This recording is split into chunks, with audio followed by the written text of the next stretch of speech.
Maisha ulioishi hapo zamani hayawezi kukuzuia kufikia malengo yako uliojiwekea.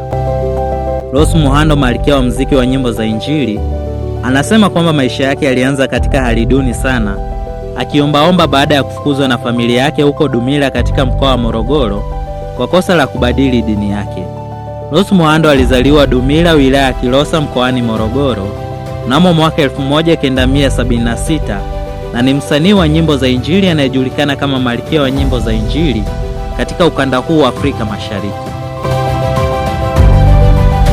Nilikuwa mwimbaji mzuri sana wa nyimbo za kaswida.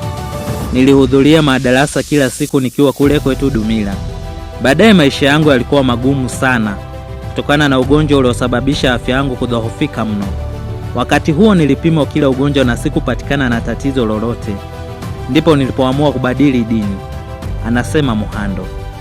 Nilipobadili dini, wazazi wangu walichukizwa na uamuzi wangu. Waliona ni busara kunifukuza nyumbani, lakini ndivyo walivyozidi kunihatarishia maisha yangu. Niliendelea kuzurura mitaani na baadaye nikapata waume ambao walinizalia watoto watatu, yaani kila mtoto na babake. Anasimulia na kuongeza, nilipokuwa na mtoto wa miezi 6, nilifukuzwa na mchungaji huko Arusha kwa sababu nilienda kuomba pesa kidogo ili nirekodi wimbo wangu kwenye studio. Kitu hicho kiliniumiza sana na sitokisahau maishani mwangu. Kila napokaa na kukumbuka kinauma sana.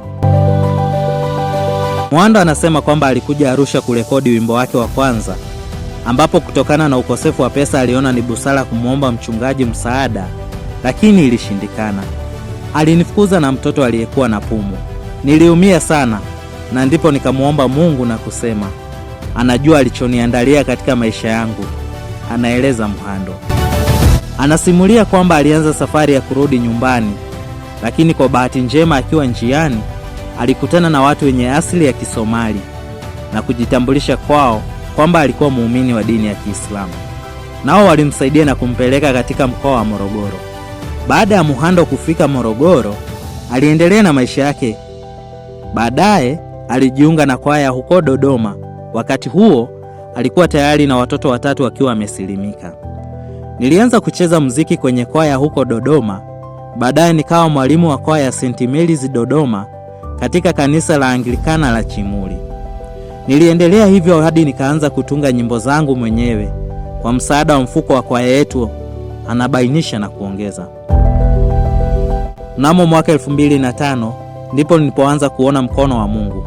Nilipokea tuzo mbalimbali ikiwa ni pamoja na mtunzi bora wa nyimbo za Injili, mwimbaji bora na albamu bora ya mwaka zilizotolewa na tuzo za muziki wa Injili Tanzania mwaka 2004.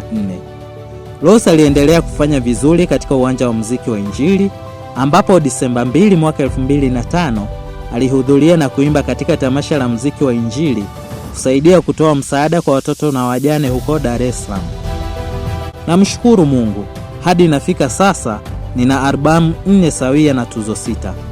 3 kutoka kwa albamu ya Mteule Uwe Macho nilizopata mwaka 2005, tuzo ya mwimbaji bora wa nyimbo za Injili mwaka 2009 na tuzo ya shirika la utangazaji Tanzania TBC kupitia wimbo wangu wa Nibebe. Huku mwaka 2008 nilipata tuzo kutoka tuzo za Groove Kenya kama mwimbaji bora wa Injili Afrika, anasema Rose. Licha ya maisha mazito mpaka ya kukaribia kufa, hakuna aliyefikiria leo kwamba Rose Muhando angeweza kuwa mwanamuziki mkubwa wa Injili anayelipwa pesa nyingi kupitia muziki. Kupitia magumu lazima utapitia, ilo huwezi kukwepa. Kila mtu ana jaribu lake, lakini kushinda liweke moyoni mwako kwamba lazima ushinde. Mimi naitwa Babu Steven.